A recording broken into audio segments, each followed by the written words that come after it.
Oh, hello everyone. Welcome to the Oaks. Very nice to see you all. Come on in.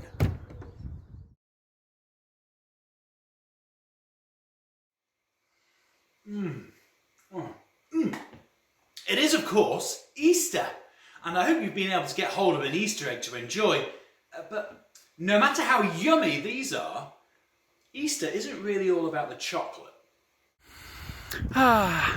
Or the daffodils. Or about the newborn lambs.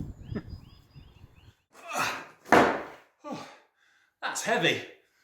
In fact, the Bible tells us the very first Easter is... good news. It's about a rescue. And it's for absolutely everyone. It would be really good if you got hold of a Bible, because Jesus tells his disciples, his closest of mates, what would happen on the very first Easter. If you turn to the book of Mark, Jesus tells his disciples 3 times what's going to happen on the first Easter. And if you find Mark chapter 10, verse 33, we get to read what he said for the 3rd time. And this is what he said. We are going to Jerusalem. The Son of Man will be given to the leading priests and teachers of the law. They will say that he must die. They will give him to the non-Jewish people, who will laugh at him and spit on him. They will beat him with whips and kill him. But on the 3rd day after his death, he will rise to life again. Wow. Jesus says some pretty tough things are going to happen to him during the first Easter. Here they are again. We are going to Jerusalem. Everything that is written about me will happen. I'm going to be arrested. They will laugh at me, spit on me, whip me, and then they will kill me. But on the 3rd day, I will come back to life. Jesus said all of these things will happen, but the question is, did they? What actually happened on that first Easter? Around the Oaks, there are 6 massive Easter eggs. We are going to have a search around the Oaks to look for them all. Inside each Easter egg, we will find one object that will remind us of what happened on the very first Easter. Let's go find them.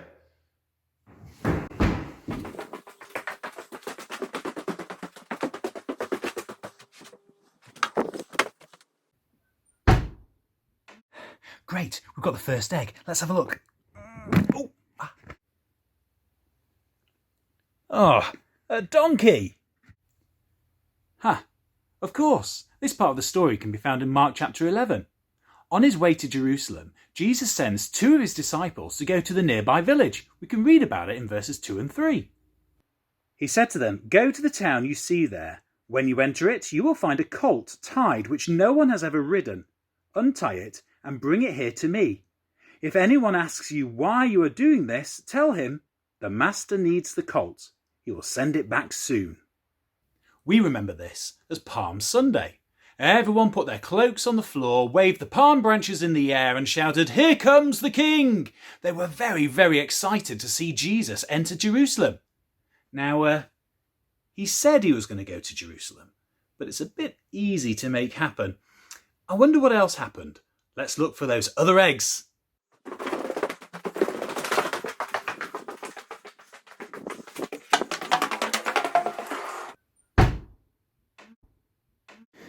Ooh, let's have a look.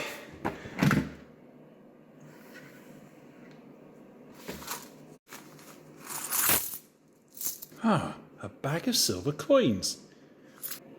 One of the disciples, Judas Iscariot. He went to one of the chief priests and asked how much money they would give him to betray Jesus. And this is what it says in Mark chapter 14, verse 11. The leading priests were pleased about this. They promised to pay Judas money, so he waited for the best time to give Jesus to them. In fact, in the end, they gave him 30 pieces of silver. And one special night, after they had celebrated something called the Passover, Judas went to Jesus and they arrested him. Oh, hang on. He said that was going to happen, didn't he? He said he was going to go to Jerusalem and everything that is written about me will happen.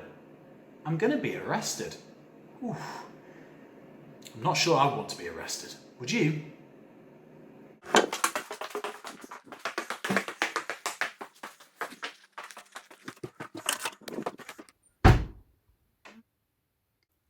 Ah, okay. Egg number 3. Let's take a look.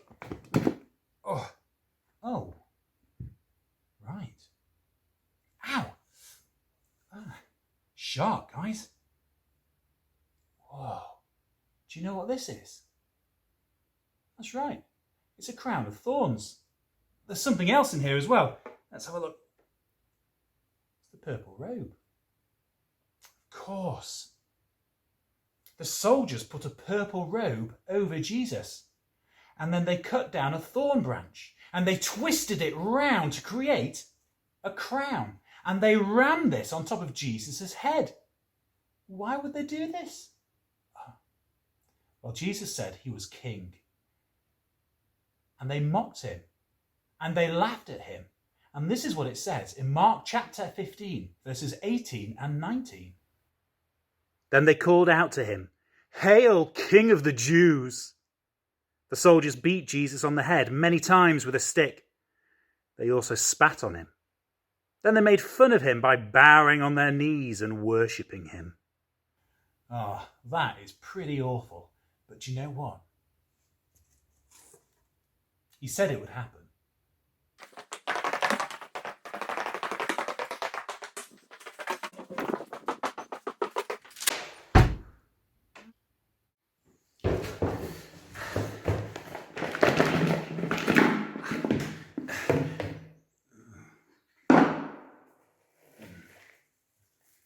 A whip. Pilate, the Roman governor, didn't know what to do with Jesus. Jesus hadn't broken any laws. He was innocent. Pilate wanted to please the crowd, so he freed Barabbas for them. And Pilate told the soldiers to beat Jesus with whips. Jesus said he would be whipped, and he was. It's not something anybody would willingly go through. Being whipped was so bad, not everybody actually survived. It's pretty serious, isn't it? Wonder why Jesus went through all of this.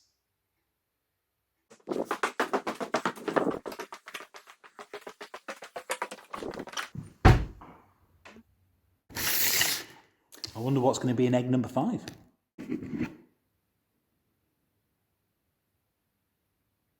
After the mocking, Jesus was taken to be crucified. Crucifixion is a terrible way to die. Jesus was lifted up high and nailed on a cross. A sign went above his head saying, "King of the Jews." The Roman soldiers played a game to see who would win Jesus' clothes. 2 criminals were crucified as well, one on his left and the other on his right. But in Mark chapter 15 verses 33 to 39 we can read how unusual Jesus' death was. At around 3 p.m. in the afternoon, the sky went dark, and that's a sign that God was angry. God was angry at the way we ignore and reject him. But the good news is, Jesus was our substitute. Jesus took the consequence that we deserve by dying on the cross for us. If Jesus died on the cross and stayed dead, then he was just an ordinary person. But Jesus said he would come back to life. Come on, let's go find one more egg around the oaks.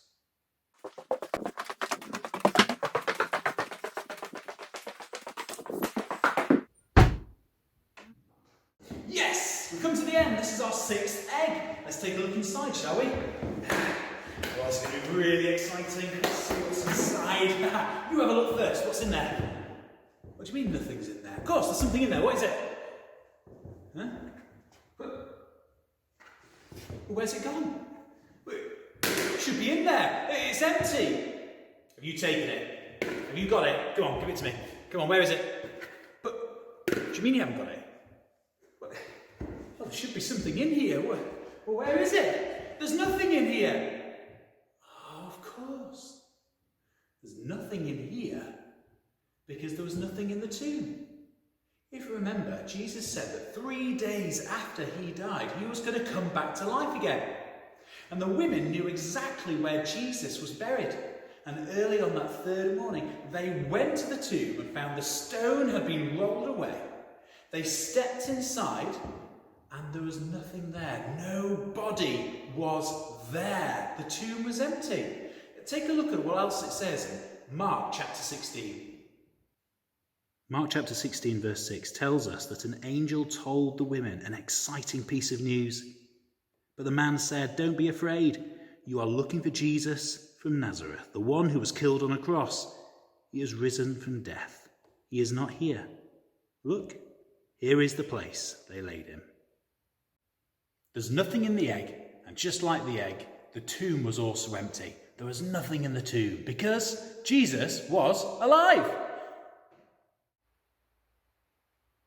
Jesus said these things would happen, and they did. This is what happened on the very first Easter. And this always leaves me with a question. Who is Jesus? He's either mad, absolutely bonkers to say he would do all of these things and go through with it. Now, I find that tough to believe, because the crowds who went to see him didn't think he was mad. They wouldn't have followed him otherwise. Or he's bad. A really nasty person who would make people believe he was so special. I find that tough to believe as well, because the disciples would have seen how bad he was and wouldn't have followed him. And also, every time we read about Jesus in the Bible, we read about how much he loves us. Or he's God. He really is God's son, the king of the entire universe. Yep, definitely king of the universe. I've decided that Jesus wasn't mad or bad, and that only leaves me with one option. He's God. If you think so too, then what he says about God is true. What he tells us about you and me is true. He really is good news. He really is a saviour. And it's absolutely great news for everybody on planet Earth. I hope you've enjoyed the main event. Do take a look at some of the other things we've got available for you to enjoy at home on our virtual camp. If you've got one of these, then do enjoy it. And as you're eating it, keep on remembering what happened that very first Easter.